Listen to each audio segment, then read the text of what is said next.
én tudom, hogy honnan jöttem, tudom értékelni azt, amit kapok, ahova eljutottam, igazán. Szóval kezdesz azokkal a nyugdíjas nénikkel, akik most ebben látnak lehetőséget. Igen, meg valószínűleg az empátiám is magasabb fokon van.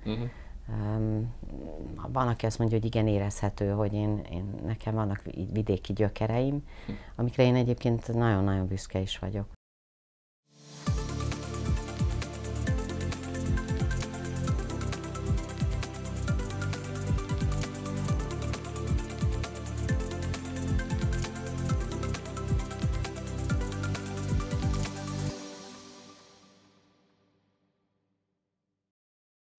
Sok szeretettel köszöntök mindenkit üzleti céges podcastunk mai adásában.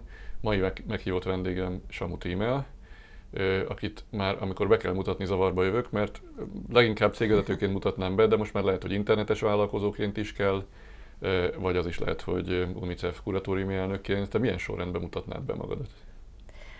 Hát nekem mindegyik szívem csücske, úgyhogy nem tudsz sorrendiséget beletenni most, de azért a leghosszabb múltam a GC Deco vezérigazgatóiként van, mert itt vagyok most már 14. éve a cég vezérigazgatója, aztán 8-10 éve vagyok az UNICEF-nél, hol FB, hol kuratóriumi elnök az elmúlt 8 évben, és akkor van egy saját kis vállalkozásom, ami most lesz egy éves. November 30-án indult el egy webshop, ami szintén nagyon izgalmas, mert olyan területre kerültem, amit még korábban sose próbáltam, és olyan dolgokat tanulok belőle, ami elképesztő egy ilyen vállalkozással, egy webshop indítással. Úgyhogy ez amikor elkezdted a pályázatot, akkor inkább vállalkozónak gondoltad magad, vagy inkább céges karriert terveztél? Én nagyon azt éreztem, hogy én nem egy vállalkozó típus vagyok, én inkább egy alkalmazott típus. Valószínűleg azért, mert szeretem a biztonságot.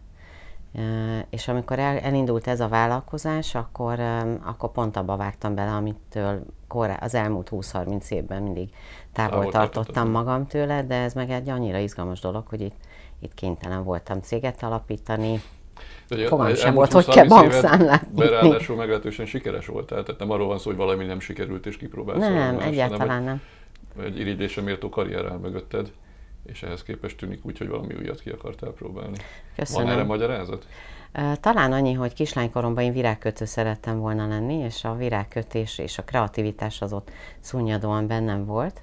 És tavaly februárban az édesanyám, aki nagyon jó horgol, őt beszéltem rá arra, hogy újrahasznosított pólófonalakból csináljon nekem kosarakat, és küldtem fonalat futárral, ő elkezdte ezeket csinálni, aztán hazamentem meglátogatni, és ő annyira lelkes volt, hogy meg akart engem tanítani, és mondtam, hogy nem tudom, hogy mikor fogom csinálni, de taníts meg anyu, és akkor az apukám kis telefonnal, ami számukra azért még nem annyira könnyű használni, de meg felvett minket videóra, úgyhogy van egy örök emlékem az anyuról, hogy engem tanít, és akkor még ezt nem gondoltam, hogy hova fog kifutni, mert rájöttem arra, hogy kikapcsolja az agyamat, és az egész napi relax az nekem ott van, amikor este horgolok, úgyhogy minden este horgoltam, és akkor elkezdtem megtanulni nem csak kosarakat, hanem táskákat is, és akkor elkezdtem arra üzleti vacsorákra, meg rendezvényekre járni, ez egy ilyen piros körtáska volt, most DOT névre hallgat egyébként, és akkor azt mondták az üzleti életben így a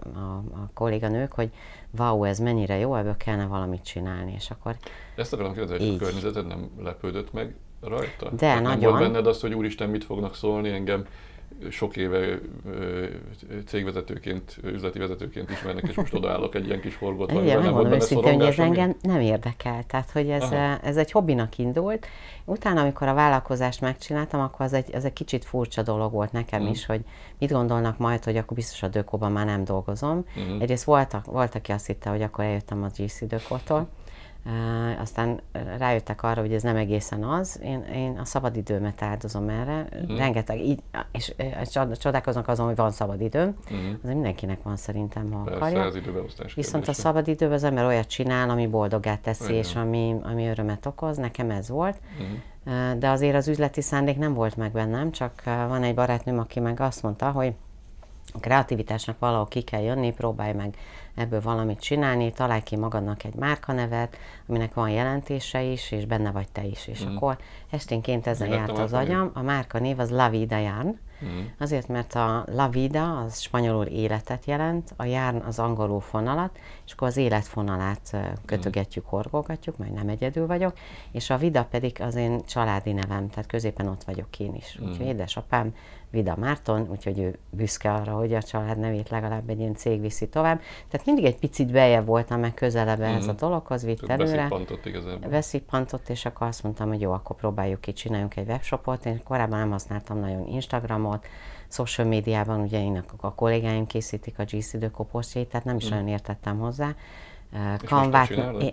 Most már nem, most már van egy kolléganő, de az elején 9 hónapig én. De akkor klasszikusan az a vállalkozó volt, tehát ez nem az üzleti vezető, hanem igen, vállalkozói út, hogy előbb megcsinálom, és aztán rájövök, hogy mi az, amit már mással egyrészt kell tudom, hogy megcsináltam, megtanultam, látom, hogy ez mennyi munka, mennyi időt viszel, és akkor nyilván utána már priorizáltam ezekből, de élveztem megtanulni ezt. Elolvastam az Instagramról egy könyvet karácsonykor, megtanultam a Canvát, ez egy szerkesztő kezelni, meg különböző applikációkat. Ez a e-commerce dolog, ez azért nagyon más, mint amit előtte csináltam, úgyhogy valószínűleg ez dobja fel az én szabadidőmet, hogy ezzel egyáltalán foglalkozom. És ebbe ez a mostani általános munkádban segít inkább? Tehát frissebben érkezel vissza a napi munkába? Abszolút. Hát ha a te feltöltődési forrásaidat megtalálod, azt gondolom, azzal a környezet is jó jár, nem? Tehát a páromat azért így esténként néztem, nem gondolom, hogy azért ezt kiváltaná. Annyira szeretem a GC Decót, mert nem szeretek ott dolgozni, imádom a kollégáimat, szeretem ezt a bizniszt, amiben vagyunk, úgyhogy ennek a kockázata szerintem nincsen meg, de ki tudja. Ha nem üzleti vezetőként vágtál volna bele, akkor is vállalkozással fejlődött volna szerinted, vagy kell hozzá ez a több 10 éves tapasztalat, hogy kell végül is egy céget felépíteni és vezetni? Hát biztos, hogy a tapasztalat azért kell hozzá, de szerintem én akkor is belevágtam volna ebbe, és kipróbáltam volna magam ebben. De hát ugye én ennyit nem tudok egyedül csinálni, hogy egy egész webshopot meg a forgalmat lefedjem, úgyhogy kerestem magamnak alkotótársakat, ők többnyire nyugdíjas nénik, meg aki mellettem lévő táskát éppen egy fiatal lány. Ismered személyesen mindegyiket? Persze, mindegyiket. És úgy találtam őket, hogy az Instagramon megnéztem, hogy hasonló dolgokat ki csinál. Van, akitől vásároltam mondjuk az első táskát, azt megnéztem, hogy milyen minőség, megkerestem azzal, hogy én elindítanék egy ilyen vállalkozást, de csak akkor, ha vannak alkotótársak, még nem tudok ennyit, hiszen dolgozom, és akkor így alakult ki, úgyhogy 4 nyugdíjas néni van, akiknek ez ugyanolyan boldogsághormon, mint nekem, meg nyilván bevételi forrás is, úgyhogy kapnak ezzel megjelenési lehetőséget, úgyhogy már volt egy pár sajtó megjelenésünk, ahol ha tehetem, akkor őket is hívom, hogy ők is látszódjanak. Tök jó, gratulálok hozzá. Köszönöm. Mit szólnál, hogyha kollégáid hasonlóan belefognának különböző vállalkozásokba? Én támogatom azt, hogy a kreativitás az jöjjön ki máshol is, és támogatjuk azokat a kezdeményezéseket. Úgyhogy, de van erre példa egyébként? Én sokat nem látok ebből a környezetemben, vagy nem tudok, lehet, hogy csak nem tudok róla. A kollégákkal szoktunk reggelit tartani, amikor sokkal inkább arról beszélgetünk, hogy mit csinál, amikor szabad ideje van, és mit csinál a szabad időben. Mi nem kevés ilyet látunk, mi ugye alapvetően vállalkozókat keresünk, és azt szerintem egy illúzió, hogy a vállalkozó az úgy terem, hogy kijön az egyetemről diplomával, és eldönti, hogy vállalkozó lesz. Terem így is egyébként, azért, igen. De azért még ott is sokat kell tanulni. Tehát az a típusú vállalkozói karrier az abból áll, hogy az első 5 cégemet elbukom, és a 6. majd aztán valahol elér. De az is most már egy típus karriernek, vagy típus építkezési metódusnak látszik, hogy valaki céges környezetben szerzett meg tudást, ott is elért valameddig, további motivációt keres, egyéb tevékenységet keres, és akkor mellette elindít vállalkozást. Sokszor ilyenek jönnek hozzánk, akár azért, hogy szálljunk be befektetőként vállalkozásba. Igen? Mert... Tehát több ilyet látsz. Igen, hát mi befektetőként ilyenkor már ugye azt mondjuk, hogy persze beszállunk, de akkor az kell, hogy legyen a főállásod, tehát ez olykor karrierváltást is jelent. Ezért is kérdeztem téged is. Hogy szándékozom-e? Mit szándékozom, meg mit szólnak hozzá a cégnél, mert azért ez nem példa nélküli, hogy valaki belevág egy vállalkozásba. És még nem, de lehet, hogyha találkozunk később, akkor beszélünk erről. De hát igen, ehhez az is kell, hogy valaki valamiért elkívánkozzon. Te meg, ha jól értem, nem kívánkozol. Nem kívánkozom egyelőre. Ez nem egy könnyű biznisz ennek ellenére azért, de meg nem tudom, mennyire mondják azt erről, hogy nőies szakma vagy nem nőies szakma, van-e még ilyen, de Az ez egy Te érezted a pályádon bármikor, hogy ez számított? Volt, igen, de azért én még mindig a szerencsésebbek közé tartozom, aki arról szoktam mesélni, hogy nem éreztem soha igazán ezt az üvegplafon hatást, én nem éreztem, hogy megkülönböztetnének, hogy női vezető vagyok, nem azt mondom, hogy nem fordult elő a karrierem során, de nem ez volt a jellemző. Meg a karrierem is úgy épült fel, hogy így az egyik feladat, meg cég hozta a másikat, tehát nem volt bennem igazán tudatos. Vállalkozásodat már szépen bemutattuk, de ugye azért beszéljünk akkor valamennyit a cégről is, mert nem biztos, hogy mindenki tudja, hogy mit csináltok. Ugye nem olyan üzletben dolgoztok, ahol a végfogyasztók vásárolják a termékeiteket, úgyhogy nem, ez egy B2B, igen. De hát azért látványosak vagyunk, mert persze, ott vagyunk az utcán, ugyanis van világszinten a világ legvezető outdoor média vállalata, a GC Deco, 80 országban van jelen, úgyhogy a világ repterein, a máshol nem is biztos, hogy feltűntek azok a digitális eszközök, ezek többnyire a GC Decohoz tartoznak. Családi vállalkozásról van egyébként szó, még 75% körül még mindig a család tulajdonában van. Jean-Claude Decaux volt az alapító, és innen kapta a cég nevét, ezért egyszerűbb talán úgy kiejteni, mi meg úgy próbáljuk magyarosítani, hogy megjegyezni próbálják. Magyarországon van 6000 óriás plakátunk, 9000 City Light felületünk, úgyhogy ebben a szempontból piacvezetők vagyunk. Egyediek abban a szempontból mindenképpen, hogy az innovatív buszmegálló kampányokat, full brandingeket, nagyon kreatív dolgokat csinálunk, ezek látványosak az utcán, és ebben mi egyedülállóak vagyunk Magyarországon. Mennyire alakul át ez a piac? Tehát mennyire kell attól tartanotok, hogy annyira gyors a technológiai változás, hogy az óriás plakát üzletág, ami korábban létezett, az mondjuk 10 év múlva teljesen máshogy fog kinézni. Egyáltalán ott nézik az emberek a hirdetést, ha ott akkor olyan felületeket néznek le. Hát 14 évvel ezelőtt, amikor érkeztem, akkor még nagyon óriás plakátvezérelt volt ez a piac, de sokkal kevesebb volt a City Light. Mára ez a mi portfóliónkban teljesen megfordult, tehát most már sokkal több az árbevétel, vagy nagyobb az árbevételi tömeg a City Lightból, mint az óriás plakátból. Technológiában pedig hihetetlen fejlődésen ment keresztül, és messze el vagyunk még így is maradva a nyugat-európai piactól. A brit cég, vagy az amerikai, ott már 73-75%-a a bevételnek az digitálisból származik, itthon meg még próbálkozunk ezzel, először azért, mert hogy a piac vegye fel, tanulják meg az ügynökségek, hogy kell. Az még nem is lenne probléma, hanem ennek van egy edukációs folyamata, hogy kell ezeket, mert digitális eszközön nem érdemes analóg tartalmat megjeleníteni, ott más kell tervezni, tehát ott mozgó tartalmat kell tervezni. Mi sokkal gyorsabb ütemben haladnánk ebben egyébként a telepítések tekintetében, ha ezt a szabályozók nem gátolnák. Indoorban, tehát áruházakban már vagyunk digitális eszközökkel, de kültéren van egy fővárosi szabályozás, ami tavalyi, hogy nem lehet digitális eszközöket telepíteni, úgyhogy ez mondjuk éppen nem segít, meg az önkormányzatok, akikkel... Hát én bízom benne, hogy nem sokáig, de az önkormányzatok, ugye minden önkormányzat településképi rendelete egy picit más, úgyhogy a kerületekkel próbálunk egyeztetni, minden kerülettel szinte Budapesten, megyeszékhelyeken van hosszú távú szerződésünk, aminek az a lényege, hogy mi építünk buszmegállót, tehát a beruházás az a GC Decoé, takarítjuk, tartjuk a buszmegállókat hosszú távú szerződésre, cserébe ingyen használjuk a közterületet, úgyhogy ez az önkormányzatnak nem kerül egy fillérébe se.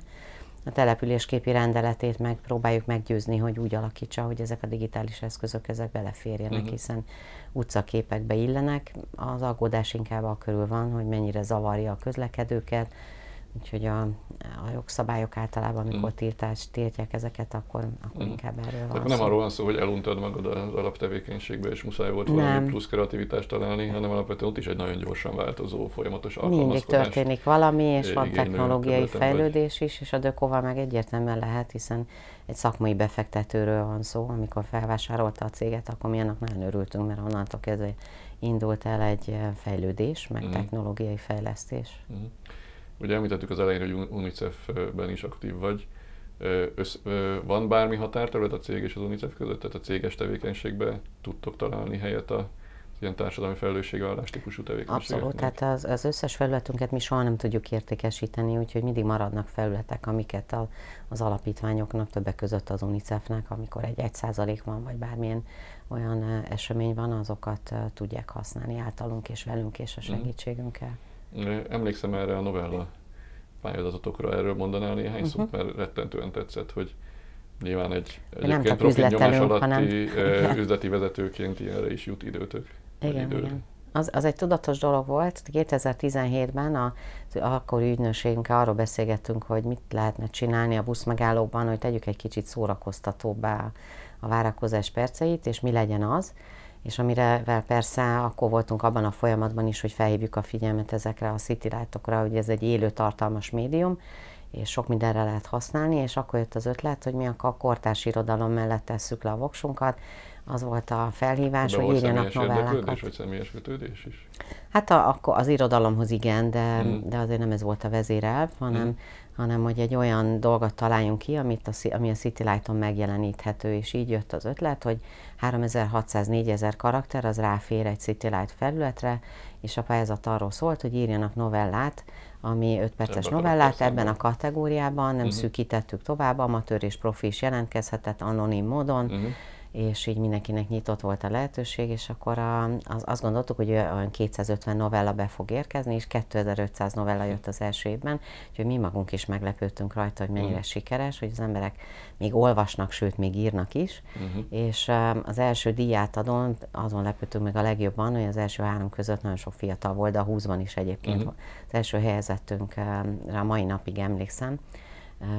Ő egy ELTE egyetemista hallgató volt, aki élete első, és ahogy hallom, utolsó novellát is írta meg valószínűleg, mint a testvére volt a 3. helyezettünk, aki idén, aki már 6. alkalommal írtuk ki a novellát, szintén 3. helyezett lett. Úgyhogy évekre visszamenőleg van olyan, aki 3-szor is ott volt a shortlisten, ami egészen elképesztő, mert a következő években már 4000 és 4500 novella érkezett hozzánk. És olvasói visszajelzéseket kaptok? Tehát van olyan visszajelzés, hogy valaki egy buszmegállóból úgy tér vissza, hogy de jó ötlet. Kapunk, és nagyon-nagyon népszerű lett, tehát elértük a célt, azt hiszem, sőt, még a reményeinken túl is, úgyhogy nálunk ez most már egy szerelemprojekt lett. Minden évben azért keresünk hozzá egy támogatót, mert ahogy te is mondtad, azért mi egy profitorientált cég vagyunk, ez meg egy non-profit dolog, úgyhogy a támogatónk az minden évben szinte más, voltak ismétlődő évek is. Idén volt az első alkalom, hogy leszűkítettük a témát a környezetvédelem, környezettudatosságra, hogy az irodalom erejével is lehet a környezettudatosságra hatni, és akkor az idejében az EON volt a főtámogatónk ezen a vonalon, és az Ürge Forces Diana is benne volt a zsűriben, egyébként a zsűri elnöke végig Grácsó Krisztián volt, úgyhogy ő már 6. éve van velünk. És ezt Vecsei H. Miklós, abszolút.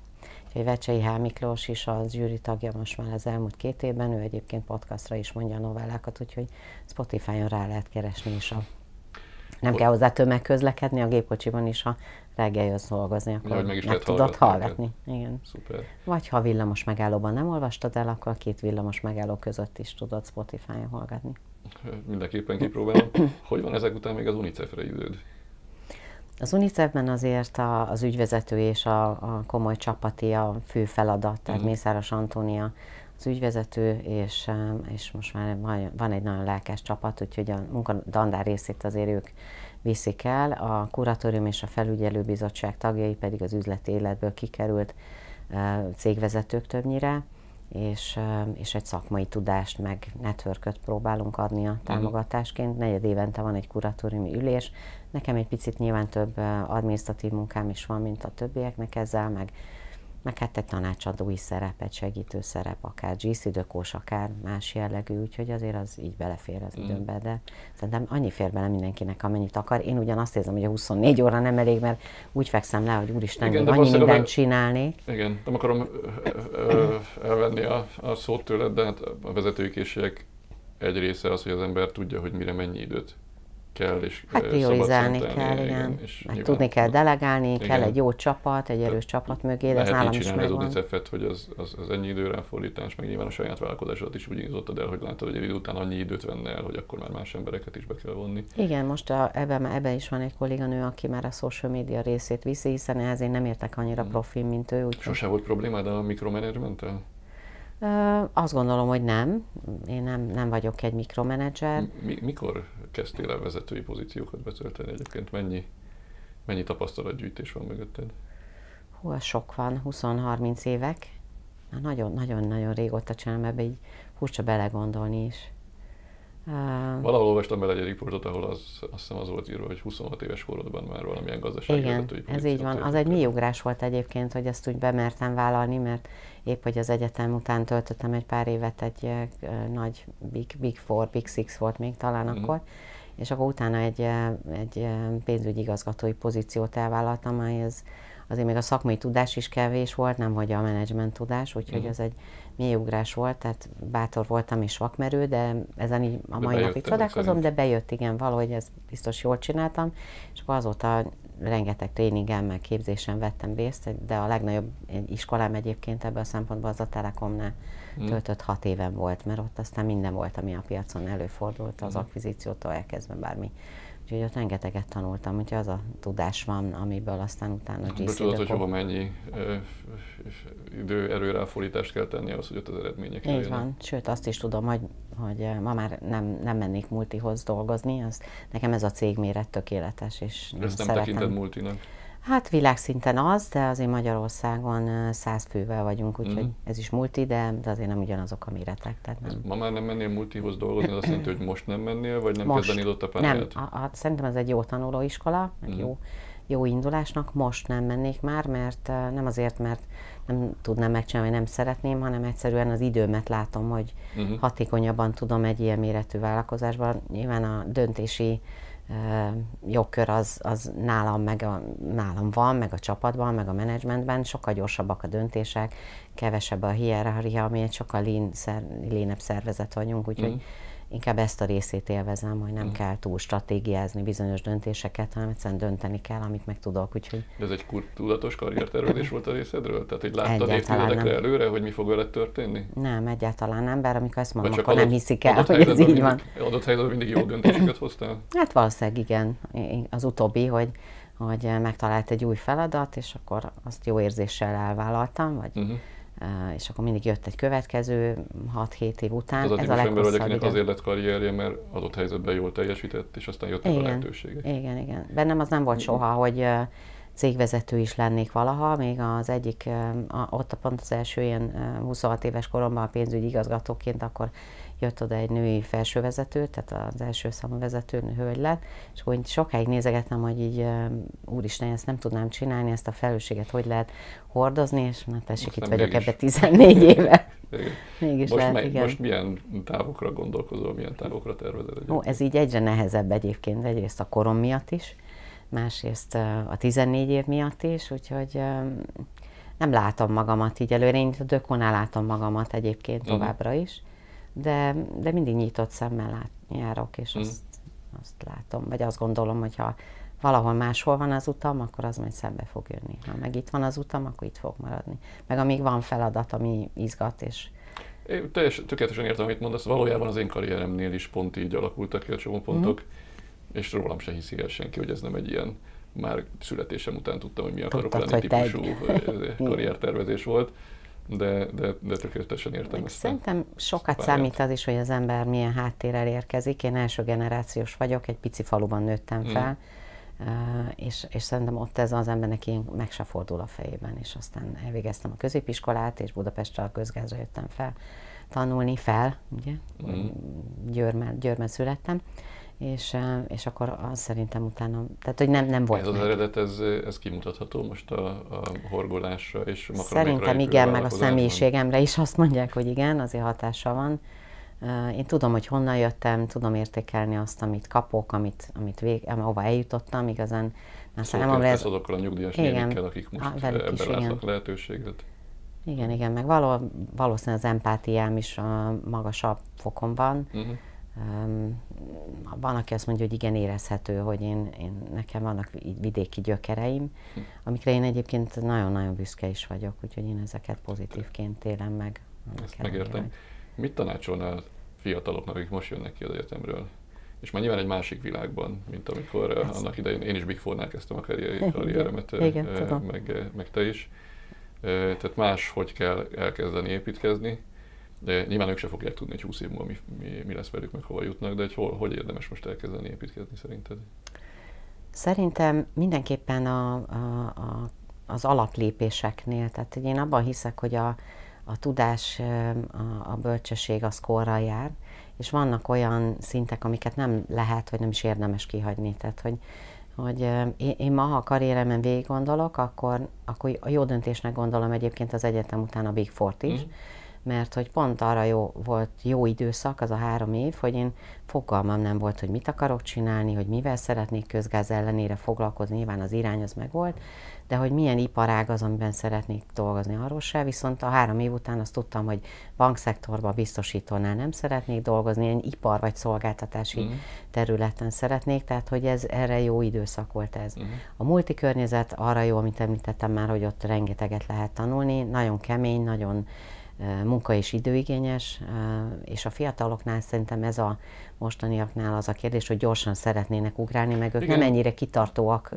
Pont ez, amit mondasz, hogy mindenki már a karriere végét látja maga előtt, és odáig akar eljutni, miközben az látszik, hogy esetleg azt tud jobban karriert csinálni, akkor az adott helyzetekbe hoz jó döntést, és az adott helyzetekhez igazodik, és közben ismeri meg, hogy egyébként milyen területek valók neki, és miben lehet jó. Abszolút, és szerintem érdemes ezt a türelmet beletenni ebben, mert lehet rossz döntést hozni, bár én azt látom a saját fiamon is, és azt mondtam neki a pályaválasztás előtt is, hogy nekik az a szerencséjük van, és azból egyébként előny, hogy több helyen kipróbálhatják magukat, akár egy egyetemi oktatásnál is, hogyha nem jött be, akkor elvégez egy másikat és csinálja máshol, vagy éppen nem tetszik az az irány, amit ő belőtt magának, vagy éppen első munkája, amit elvállalt, akkor lehet többször jól, könnyedebben újra tervezni, mert hogy amikor én kezdtem, akkor még mindenki hosszabb időt töltött egy munkahelyen, nem volt jellemző az, ami most van, hogy sokkal gyorsabban ugrálnak az emberek.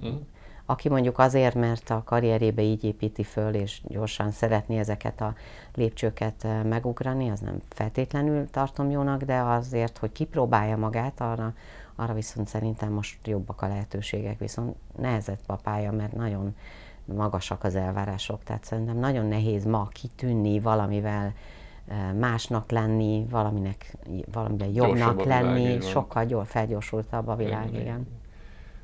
És ha már vállalkozó is lettél, akkor van-e tanácsod vállalkozóknak? Tehát ha már majdnem 1 éves tapasztalatod van abban, hogy kell egy ötletből elkezdeni céget csinálni, akkor van-e arra gondolatod, hogy aki ilyesmibe akar belevágni, az mire figyeljen, vagy szerintem az álmainkat meg kell valósítani, előbb vagy utóbb. Az, hogy ez az álom megvalósítás éppen egy ilyen táska dologban, vagy épp otthoni dekorációnk is vannak egyébként gyönyörűek, úgyhogy érdemes a weboldalra ellátogatni. De hogy kell hozzá bátorság, kell azért nyilván egy induló tőke, amit az ember elgondol, hogy mi az, amit beletesz és meddig, mert hogy azért attól ennek még profitot kellene termelni, bár nálam nem feltétlenül volt ez a cél, hanem azt lőttem be, hogy ez körülbelül 1 év múlva a nullára, ha kijön, akkor jó, nem fog egyébként, de hogy egy darabig finanszírozott. Szerintem az még túlélhető, hogyha nem jön ki nullára. Abszolút. De egy idő után ráadásul, ahogy növekszel, hogy egyre több emberé lesz a felelős, tehát az is nyilván egyfajta, nem mondom, hogy teher, de egyfajta ilyen vállalás, hogy akkor már a nyugdíjas néniknek is legyen munkája. Igen. De ez szerintem most van jól az én koromban így, most ért el ez a dolog ide, de ha fiatalként kezdenik, akkor én magam... De igazából ugyanezt mondod, mint a karriernél, hogy ne az legyen a szem előtt, hogy ő ebből majd hány milliárdot akar keresni, az majd legyen az eredmény esetleg, hogyha odáig eljut, hanem az legyen szem előtt, hogy... Legyen egy jó ötlet, amiben jól érzi magát. Minőségi módon próbálja megvalósítani. Igen, így van. Jó, hát én gratulálok mindahhoz, amit eddig elértél, és kívánjuk, hogy minél többen egy hasonló karrierpályát tudjanak majd magukénak. Köszönöm, hogy elfogadtad a meghívást. Köszönöm a meghívást, nagyon megtisztelő volt. Köszönöm, sziasztok!